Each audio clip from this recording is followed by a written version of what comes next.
A gente volta a falar da Venezuela e das implicações do que aconteceu nas últimas horas, nos últimos dias, no mercado que talvez seja o mais importante mercado de commodity do planeta. Eu estou falando sobre o petróleo. E para entender as implicações do que está acontecendo na Venezuela e no resto do mundo, a gente conversa com Roberto Ardenghy, que é o presidente do IBP, o Instituto Brasileiro de Petróleo, Gás e Biocombustíveis. Presidente, muito obrigado por estar aqui com a gente no CNN Money. Eu queria ouvir do senhor qual a primeira leitura que se faz desta reação do mercado ao que aconteceu na Venezuela. O petróleo hoje subiu com força, há uma expectativa, uma leitura de curto prazo que pode ser diferente da leitura e da possibilidade do médio prazo com o capital americano voltando à Venezuela. Muito boa noite e um ótimo ano ao senhor. Olá, Nakagawa, um prazer falar com vocês e com os assinantes da CNN. A Venezuela não é um produtor relevante de petróleo hoje no mundo. O mundo hoje consome 100 milhões de barris de petróleo e a Venezuela produz cerca de 800 mil barris nas melhores estimativas. Então, o que a gente viu hoje, esse salto no preço do petróleo, é mais ligado à questão geopolítica de insegurança global, né?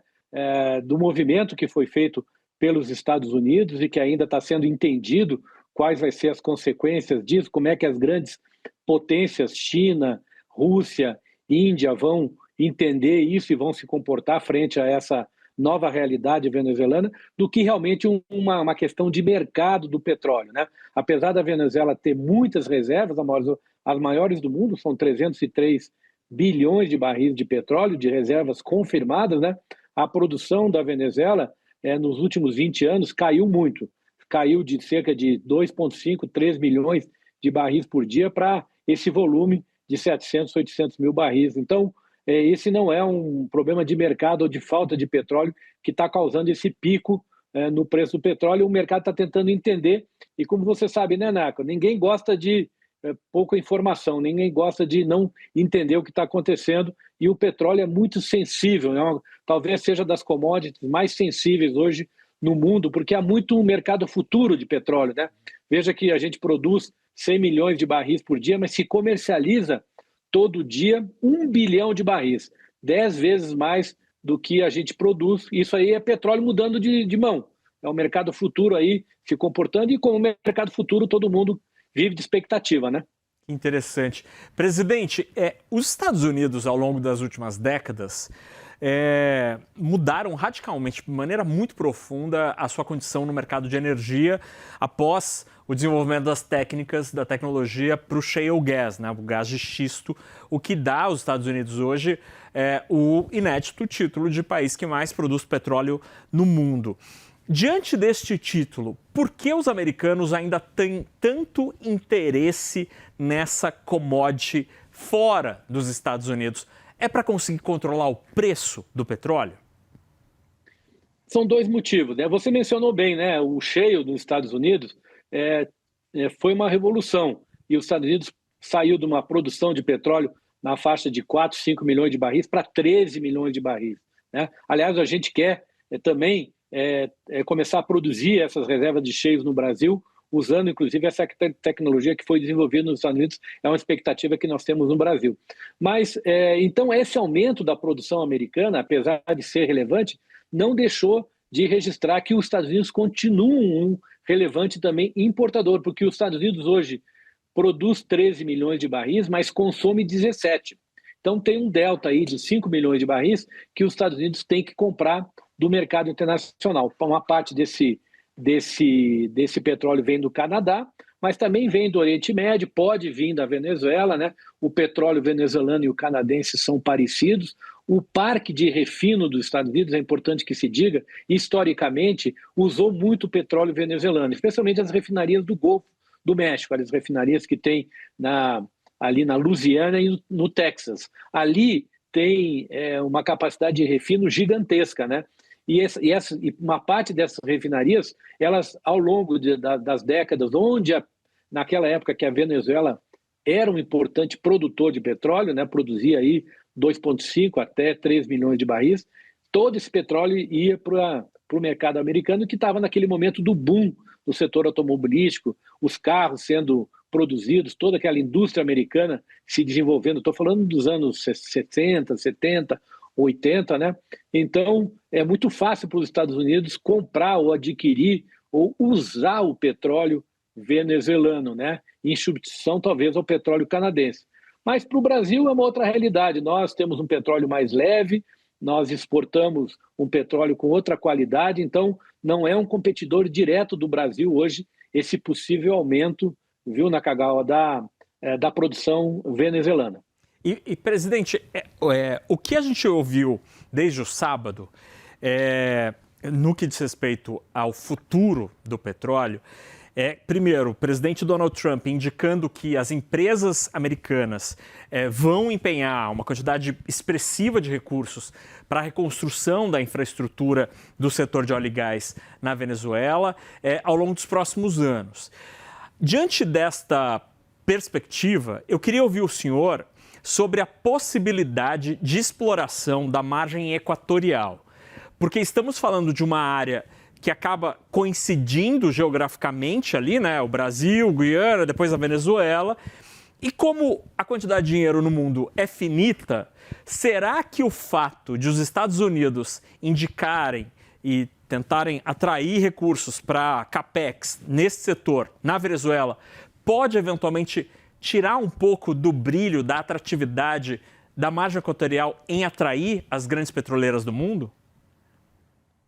Vamos ver. Nós primeiro temos que identificar a existência de petróleo lá na margem equatorial. Está sendo feita, como você sabe, a primeira perfuração, né? Petrobras foi autorizada há cerca de 100 dias atrás pelo IBAMA a fazer a primeira perfuração de petróleo.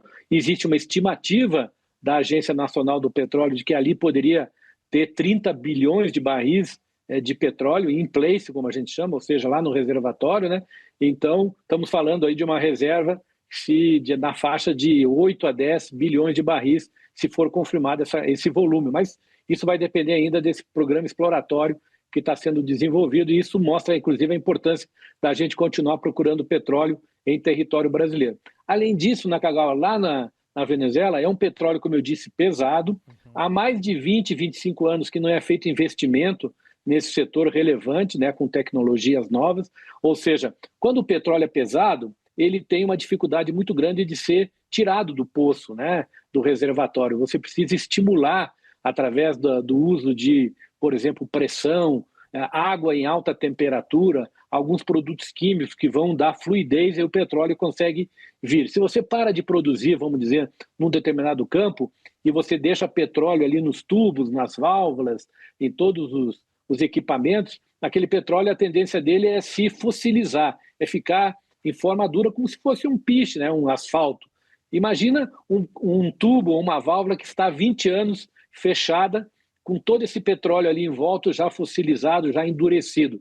É um trabalho gigantesco, técnico, que vai ter que ser feito para avaliar, inclusive, a segurança desses equipamentos para eles voltarem a produzir. Então, não vai ser fácil, não é uma coisa que vai acontecer do dia para a noite. A gente estima aí, no mínimo, 2 anos nos projetos que estão mais avançados, mas estamos falando aí de coisas que podem demorar 6, 7, 8 anos até para voltar ao nível de produção que já teve no passado, né?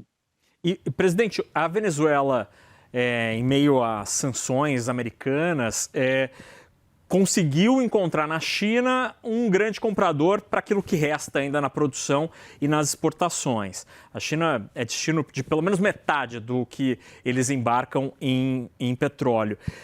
O fato de os Estados Unidos poderem ter o controle sobre esta indústria, eventualmente pode tirar a China da frente da lista de clientes, já que existe, obviamente, uma diferença entre Pequim e Washington.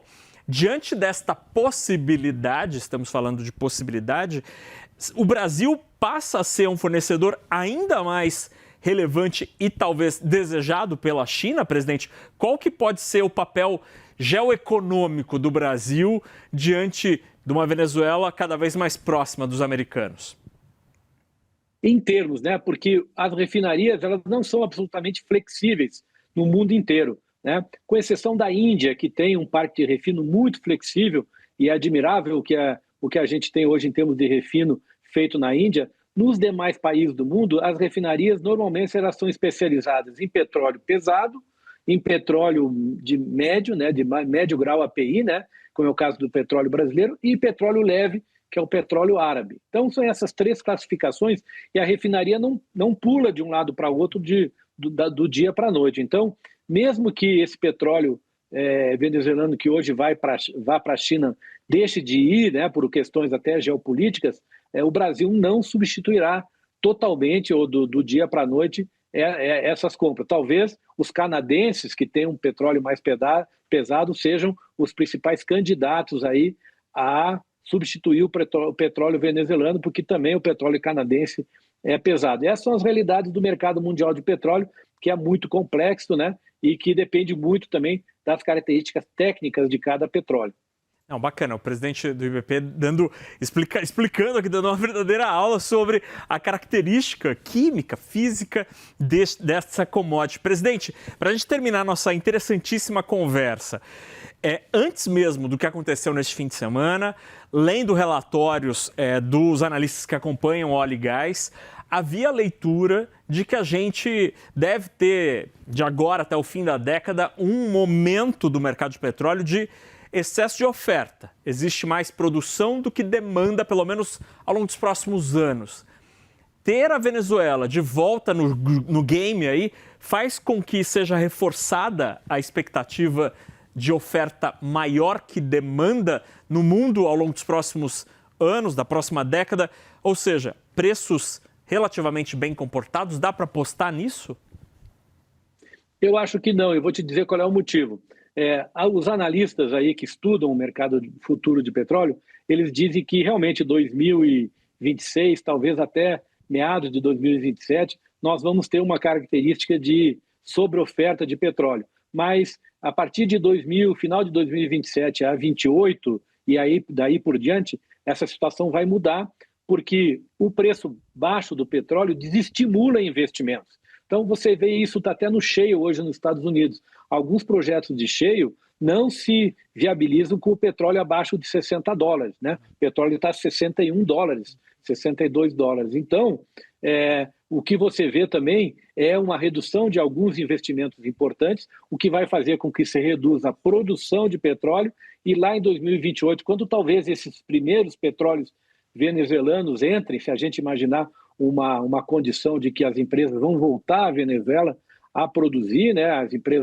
Tanto as empresas petroleiras quanto as grandes empresas que prestam serviço, né, no setor de óleo e gás, você talvez tenha uma situação já de escassez, e aí o petróleo venezuelano, que não vai também subir tanto, não vai ser uma produção tão relevante a médio prazo, né? A Venezuela vai levar algum tempo para conseguir chegar a um nível de produção de 2,5 a 3 milhões de barris de petróleo que já teve no passado, ali no final dos anos 90, né? Então, eu acho que o cenário não é um cenário assim de depressão de preço a médio prazo. Nós temos aí uma realidade que talvez se imponha mais lá na frente, né? Roberto Ardenghy, presidente do Instituto Brasileiro de Petróleo, Gás e Biocombustíveis, o IBP. Presidente, muitíssimo obrigado por estar aqui nesta noite de segunda-feira com o CNN Money, analisando este cenário após o que aconteceu na Venezuela. Boa noite e um ótimo ano ao senhor. Muito obrigado, Nakagawa. Prazer falar com você. Um abraço.